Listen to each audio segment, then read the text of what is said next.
Hi everyone, it's Mrs. Murphy from the Upton Town Library, and for today's craft we're going to be making watercolor silhouette skyscrapers. We had some inspiration from our recent story time about cities, and we talked about what skyscrapers look like and how the sunset background can look really beautiful against these buildings. So our inspiration comes from books like these that we talked about, and we read some other books about cities. So those are going to be our inspirations. We're going to need a few things today for our craft, so let me show you. I'm going to be using this mixed media paper, which is great for painting. If you don't have it, that's fine, just some plain white paper, some maybe some copy paper. Paper like that tends to wrinkle a little bit when you add watercolors, so that's why I like this, and I get this at Walmart, or you can get some at craft stores. It just tends to absorb the water better and make it less likely to buckle. Because when the paper dries, we are going to be adding our skyscraper silhouettes, and we're going to be using some black construction paper. So this is another nice simple thing to keep around the house, just a pad of construction paper, lots of different colors. We're going to use black today, and we won't really need a lot of it. So we'll need that. You'll need some scissors and a glue stick or some liquid glue, whatever you like to do for gluing. I'm going to also use, I don't know where I put it, a ruler.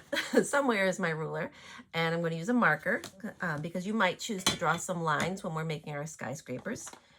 And you'll need some watercolor paints. So stuff like this is great to have around the house. If you haven't checked out our craft kit video that's on the crafts channel, check it out. It has a lot of great materials that are good for having around the house, just for when we do crafts, arts and crafts for story times, and just in general, great to have around the house for your kids so they can explore and create on their own. So I'm going to pause, I'm going to get everything set up at a workstation, and then we will begin our craft. So I've gotten our materials all set up here. I've added some water. I've been experimenting a little bit with my watercolors. I chose to add a wider brush, so that's great for covering more background. I found my ruler, so that will help me when I'm drawing lines to make my skyscraper pieces of the buildings. I'll use the marker for that, or you can always freehand it. If you're really good at cutting straight lines, you can help your kids with it that way. The wider brush is nice for when we're making a background. I'm holding my paper horizontally. Remember, you can hold the paper vertically or horizontally. I think I'm going to do mine horizontally because I want to make a lot of buildings going across. If you hold it vertically, you'll only get to make a few. So I'm going to take my water, and I think I'm going to start with a little purple paint. And basically, we're going to be adding color to the whole piece of paper. So the trick here is to add your colors, but make sure it doesn't end up looking like a mess, because we want to still see the colors of the sunset behind our buildings. So add layers of colors, but not too much. And we still want to see that purple and red, whatever colors we add. Okay, maybe do a little red.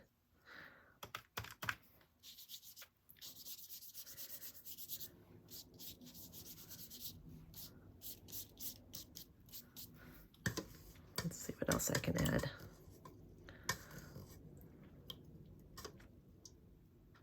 Paper towel would have been good. I didn't think of that, but usually paper towels are good for watercolors. And maybe a little yellow in there. Just kind of dab it throughout so it's not all one color. And, you know, maybe that's about it. Doesn't have to be a lot of crazy colors, just a little bit so you get a nice background for your buildings. So we'll set that to one side, let it dry completely, because we're going to be gluing the black paper onto this. So we want to make sure this is dried completely so that the glue sticks. Okay, so we'll come back and we'll make our buildings. So I have my paper drying with all the watercolors, and before we get started on cutting, I want to show you one thing I like to do to keep my paints nice and clean. You can see the colors blended a little bit in this yellow. So I like to take a big stack of paper towels and just kind of lay it across and absorb each color. And this will prevent them from really blending those colors too much. I think the yellow is pretty much the one that needs it. All right, and then they'll be ready to go for the next time. So that's just a good step to take in taking care of your materials. Okay, so those are ready for next time. We are going to grab our black paper, and it doesn't really matter which way we hold this, because we're just making buildings. So if you want to cut freehand and make strips, you can do that. I'm just going to show you a way to make different sizes with a ruler. And this is a great thing to do with kids because kids need help with scissors, and cutting is an important skill. So what you want to do is, since we're making different size buildings, you'll take your ruler, just draw a straight line with your Sharpie or a marker. And on black paper, usually you can see the lines when you draw them. Hold that a little closer. So we'll draw a couple different widths. So maybe this is the width for that skyscraper. This one will be a little wider. And we'll have lots of different pieces to choose from as we're making our skyline. Okay, so really you just need one piece of paper that's black. All right, and then we'll be able to take these and cut them up into different sizes. We can make them flat on the top. We could cut triangles in the tops of the buildings, whatever we decide. So once you have a bunch of different size lines like that, have your kids, or maybe help your kids, to cut each strip. So when you're using scissors, remember thumb in the thumb hole, 3 fingers together. Your pinky is usually on the outside as a support. No matter which hand you use, it's always the same grip. And scissors are sharp, so we want to be careful as we're cutting. And we're just going to cut these into strips.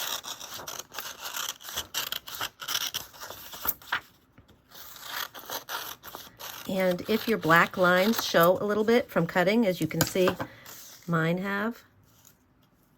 If you can see that right there, that could be the back side, and you could always use this side to show. So once we have our strips cut out, we are going to play around with how we want our skyscrapers to look, how tall we want them to be, how we want the roofs to be, and you're kind of going to set them up on your workspace, and decide how is your skyline going to look. So maybe I'm going to have a really short one in there somewhere. So you can always cut this freehand, or you can take your ruler and just draw a straight line across for your kids. So maybe our first skyscraper is going to look like this. Okay, and maybe the next one will be a little higher. So this is a great chance to practice using rulers and scissors, cutting lines. All right, so maybe this one will be high. Maybe we'll give this one a different roof line. I'm just going to freehand it like that.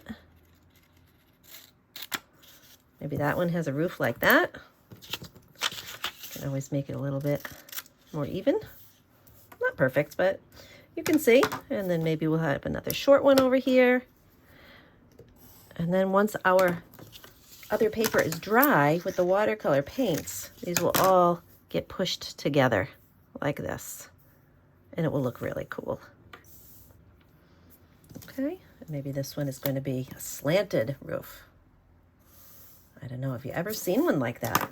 Maybe some modern buildings in cities have really interesting looks to them. All right, so that's what I'm going to do. So we'll check back when our watercolor paper is dry, and we'll glue this all together and have our city skyscraper looking great. Our background watercolor paper is completely dry now, so now we can start using our glue stick and attaching our skyscraper building. So I'm going to move these to one side, set my paper down, and just to get an idea, I'm going to lay them out, see how many fit. It's always best to put them on the paper first before you glue them. Make sure you're happy with them. You can see this one on the end. I might need to trim a little more, but that's okay. So we'll take our glue stick, and I like to use these Elmer's washable glue, disappearing purple glue sticks, just because kids can see the purple where they go and where the glue goes. So we'll just use our glue stick, and we'll glue each piece to the paper. Okay, so we'll keep gluing and see how that looks. So I've gotten all my skyscraper pieces glued on. You can see I adjusted them. Some of them I thought were going to be a little too tall for the paper, so I moved them down a little bit, and now I'm just going to snip the bottoms off by turning the paper over, and I can see where the excess hangs off.